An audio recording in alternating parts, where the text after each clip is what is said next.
This is TWiT. EVGA NVIDIA GeForce GTX 1070 Ti, aka the not quite 1080 that sells for 20% less, or the most of a 1080 for 20% less, or the specs look like it's most of a 1080 but for $100 less, assuming you can actually find one for sale. Also known as the video card most likely to irritate the delete expletive out of me, because I bought a 1070 a few months ago and the 1070 Ti is supposed to sell for $400. Man. So yeah, huge bump in CUDA cores and GPU cores, a modest bump to 1080 levels for the base clock, same boost clock as the GTX 1070, another 25% more texture units, same amount of RAM, same amount of memory clock, which is a little slower than a 1080. A small boost in TDP. It's like 180 watts up from 150 watts. Peak computing 7.8 teraflops up from 5.7 teraflops in the GTX 1070. We've said it before. We'll say it again. This is a significantly faster card, although it is not technically selling for $499 or $399. It's selling for $449, which gives it a nice midpoint, theoretical midpoint in between the 1070 and the 1080. Correct. Yeah. What's interesting for me is you look at these specs, the GPU portion, your core count, your clock speeds, those are all essentially very, very, very close to the GTX 1080, right? Much closer to the 1080 than 1070. If you look at the memory specs, they actually match the 1070. So you get the GDDR5, not 5X, slower clock speed, same 256 gigabyte per second. But then in TDP, it's actually at the same level as a 1080. Not that big of a deal, again, because of the 150 to 180, not a big gap there. So when you look at these specs, and I think as we talked about last week when they made the announcement, but we didn't have testing done, is that in theory, the 1070 Ti is going to be close to the performance of a 1080. And as you look through the review, that is absolutely 100% the case, right? Like. There are several games in which the performance of the 1070 Ti matches the 1080, or is within 1, 2, 3% of it. All at stock speeds, right? There are, and then the kind of average is that the 1070 Ti is 10 to 25% faster, or it's about 15 to 18% on average faster than the 1070, but it's only 5 to 10% slower than a 1080 in the average case. So again, it does turn out to be much faster, much closer to a 1080 than a 1070 in these instances. One of the compelling fallouts of all this, I think we talked about it a little bit last week. We noticed that all the clock speeds were the same for all of these EVGA models and whatnot.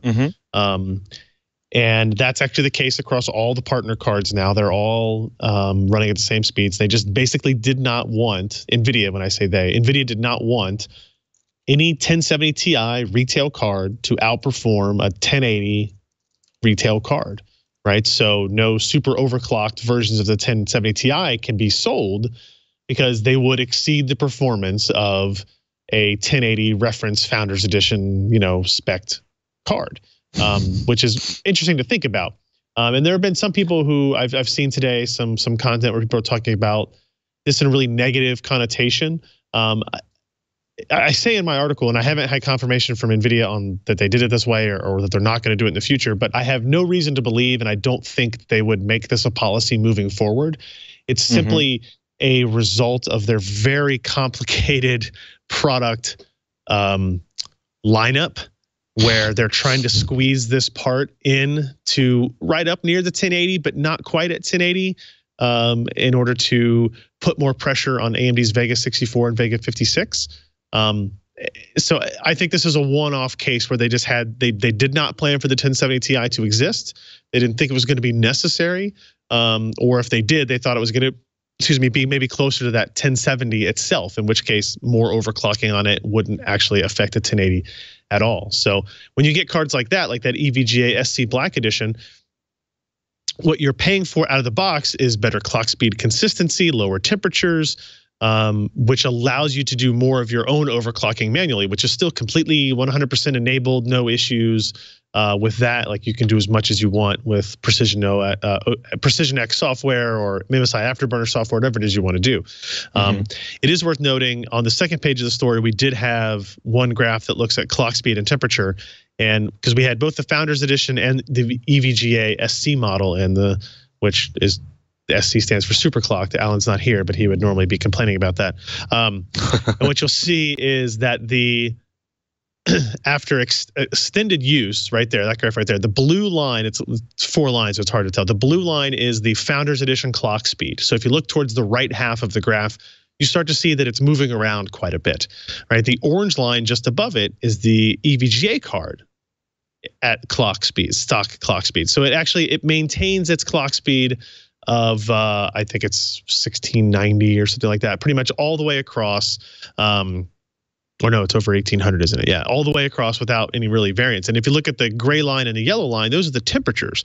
The gray line being the Founders Edition, the yellow line being the EVGA. And clearly you can see EVGA one's running at like 64, 65 C, whereas the Founders Edition is at like 82 C. So there's still an advantage to buying these aftermarket cooled cards, because you'll get a little bit better performance, more consistent performance, even if you do nothing else to them.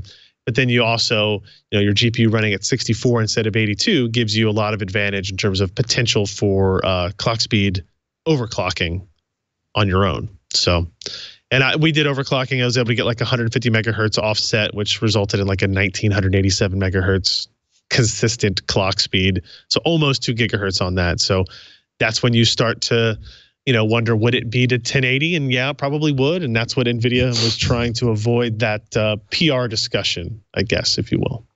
We will also point out that that was you doing that, not the vendor doing that. And as far as we know, there is no restrictions on you doing that.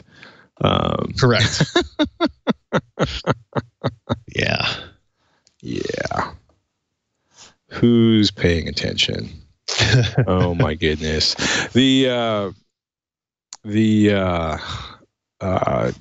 It's, yeah.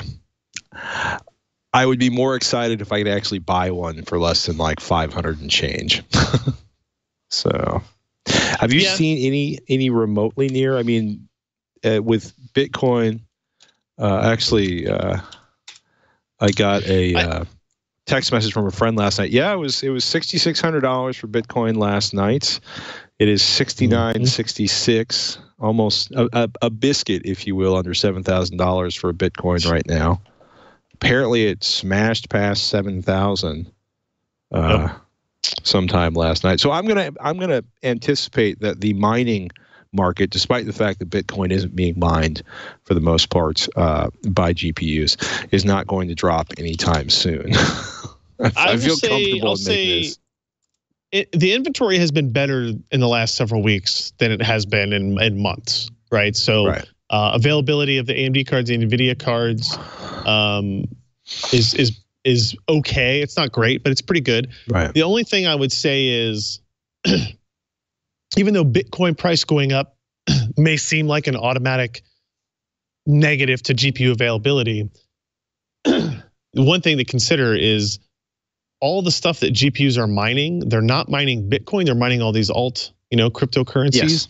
And if they aren't going up at the same rate as Bitcoin, then the value of which you are mining is actually going down relative, right? So in theory, it could mean that would fall off, but at any point, any of this could change. So it's hard to really say. But I will say inventory is looking better. We're starting to see more cards much closer to their MSRPs. 1070, now you've got the 1070 Ti, you've got not just the fact that there's mining, but also that it's a new product. And in general, new products, brand new ones, tend to have a little bit of a surge at the beginning. So, give it a week. Let's find out where the 1080 or 1070 Ti settles. And I have a feeling that we're I think we're hitting some equilibrium at this point. Not just hopeful. I think that's the case as well. We'll see. We shall see.